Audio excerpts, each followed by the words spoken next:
Imagine a book so full of football magic that it takes you on a journey through the greatest moments the game has ever seen and gives you the top 100 record-breaking football moments of all time.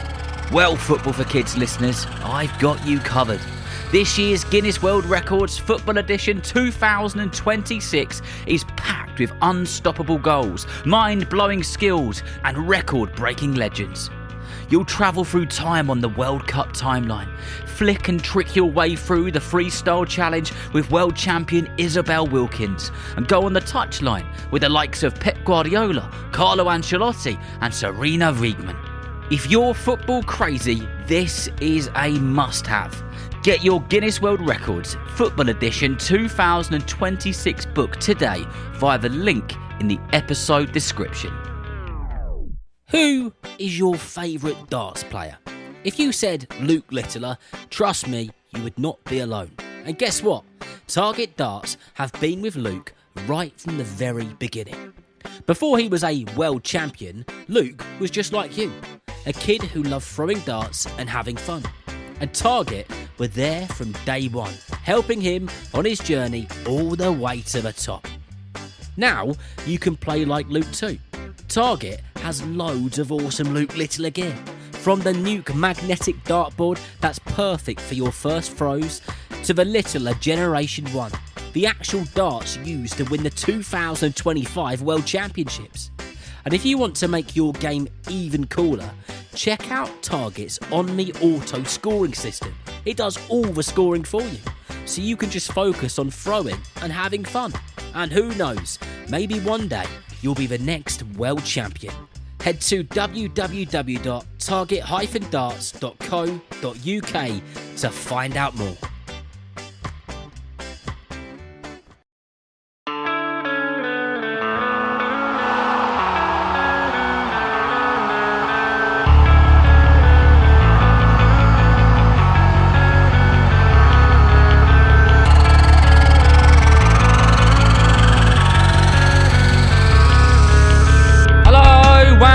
Welcome to the Football for Kids podcast with me, Darren Rees, and welcome to this very special Super Week. This Super Week is brought to you by the Guinness World Records Football Edition 2026, which you can buy via the link in the episode description.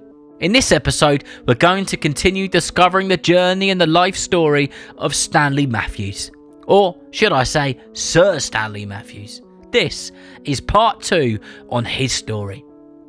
Before we go any further, a massive shout out to everyone who's been checking out my brand new show, Darts for Kids, where you can listen to the story of Luke Littler, Luke Humphreys and many others and learn loads about the sport of darts. Oh, and apologies, if you hear that theme music on Darts for Kids, you're going to be singing it for a while.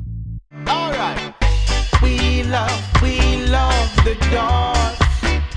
When it starts, it really pumps your heart.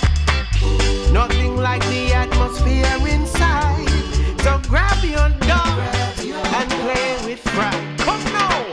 We love the darts. When it starts. Right then, let's get on with it, shall we? Let's get into the story and journey of the incredible Sir Stanley Matthews. So, Stanley Matthews had just been part of an England team who had made a statement in Germany. When the world changed in 1939 and grown-ups went off to fight in World War II, football pretty much stopped for quite some time. The stadiums fell quiet, the crowds disappeared, and even the footballs themselves gathered dust. For Stanley Matthews, it was a long 6 years away from proper football. 6 years where he should have been at his best, at his peak, doing what he loved. But Stanley didn't sit around feeling sorry for himself. Not a chance. He joined the RAF, aka the Royal Air Force, and became a physical training instructor, which basically meant he was the man that kept everyone fit and ready. While other soldiers marched, Stanley had them skipping, stretching, running and laughing. He did it all with that same gentle smile and endless energy that made him so special. He was stationed in Blackpool, the famous seaside town for its big tower, bright lights and sticks of rock. And between the exercise drills and the sea breeze, Stanley completely fell in love with Blackpool as a place. It was a love story that would come back around later on in his life. Even though there were no proper football leagues during the war, Stanley still played wherever he could. There were charity matches, friendly games and special shows for the troops, all designed to keep people's spirits high.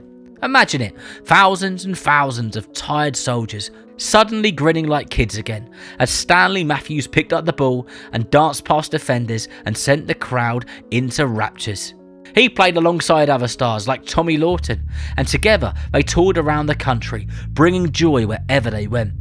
When peace finally returned, so did football. And Stanley, who was now in his 30s, went straight back to Stoke City, the club where it all began. But not everything was the same. The manager, Bob McGrory, thought Stanley might be getting a little bit too old for the A-team. It was a dangerous thing to think about a man who could still sprint faster than pretty much everyone in Britain. So, feeling it was a time for a new adventure, Stanley decided to move on. In May 1947, aged 32 years old, he joined Blackpool FC, the very seaside town he'd come to love during the war. The fee was reported at £11,500, which was a lot of money back then, and according to legend, the deal even included a bottle of very nice whiskey for good measure. The people of Stoke were heartbroken to see him go. They adored him so much that when the club tried to hold back a bonus payment, the fans themselves chipped in to make sure their hero got what he deserved.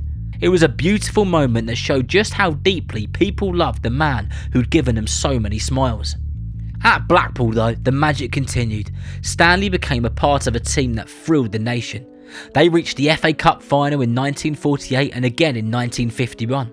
And although they may have not won, Stanley was so brilliant that he was named Football Writers' Player of the Year in 1948, which back then was a huge honour. Defenders still couldn't get near him. One Belgian defender who played against him said trying to stop him was like trying to mark a ghost. He'd be there 1 second and the next he was gone. And through it all, Stanley kept shining for England, playing 54 times and scoring 11 goals for his country. In 1957, when most players his age were long retired, Stanley was still gliding down the wing for England. At 42 years and 103 days old, that's older than some of his teammates' dads. So, while the world had changed, one thing hadn't. Stanley Matthews' love for the game. He'd missed years because of that blooming war, but he came back fitter, faster and even more determined to bring joy to the football pitch. But something we got to talk about is an FA Cup final at Wembley, where Blackpool would face Bolton Wanderers. The crowd that day was enormous. Over 100,000 fans packed into the stadium, waving flags, clutching programmes and craning their necks for a glimpse of the great man himself. For Stanley, it was more than just another match. He'd lost 2 FA Cup finals before, and he knew, deep down, this might be his last chance to lift that famous trophy.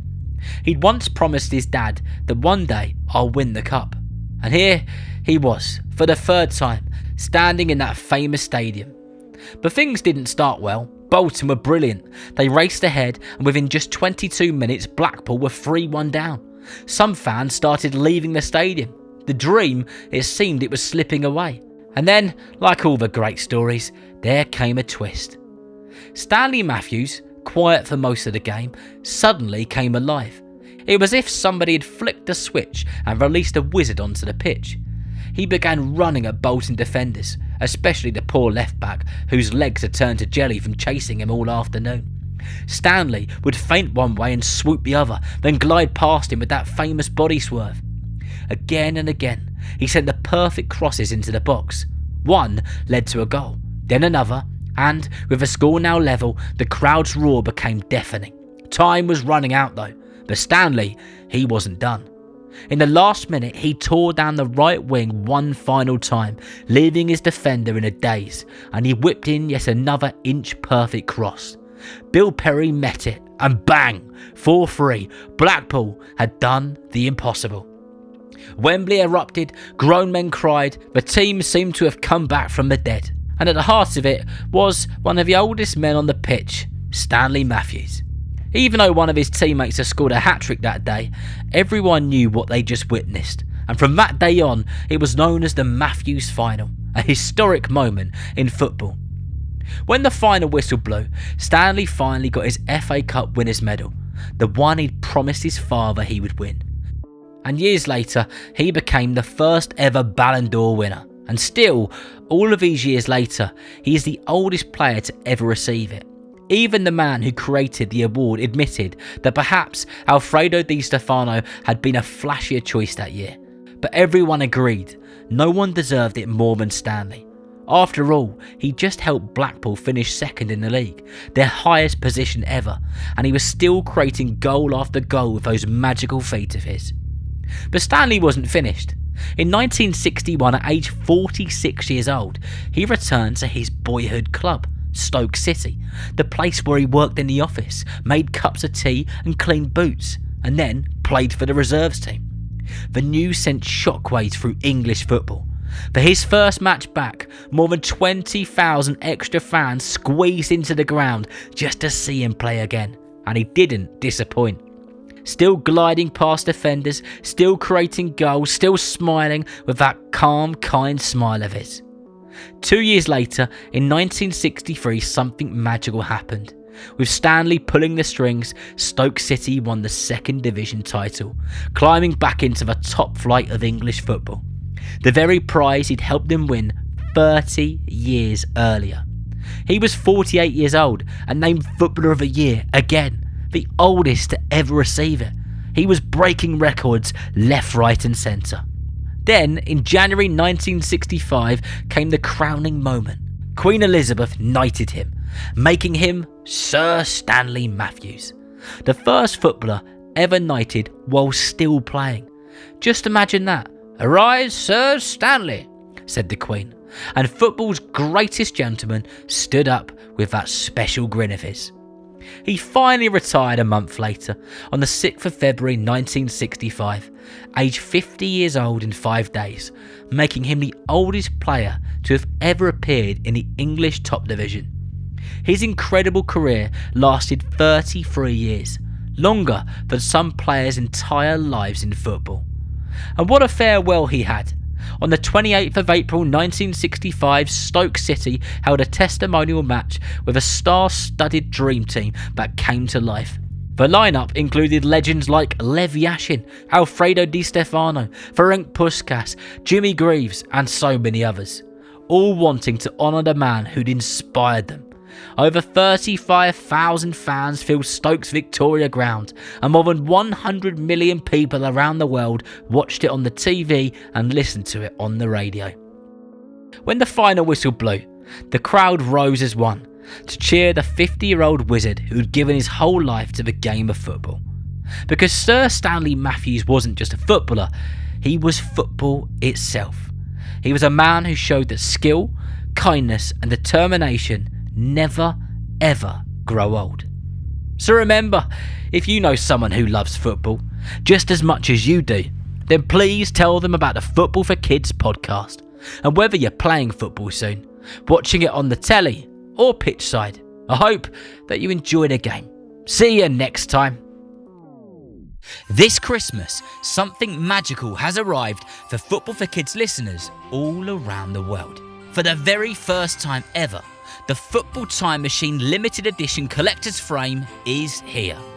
Each one is signed and numbered by me, Darren Rees, and only 250 of them will ever exist.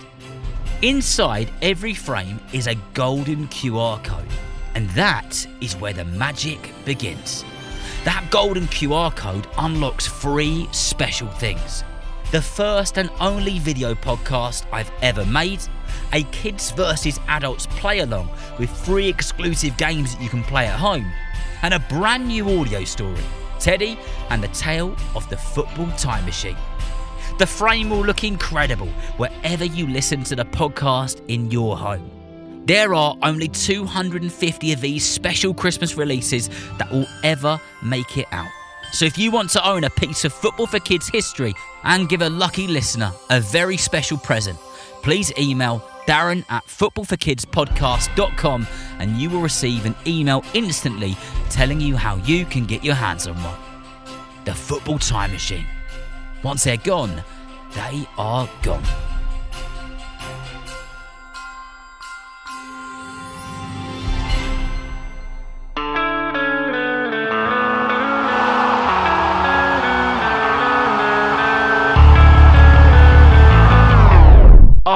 And remember, you can get a copy of the Guinness World Records Football Edition 2026 via the link in the episode description.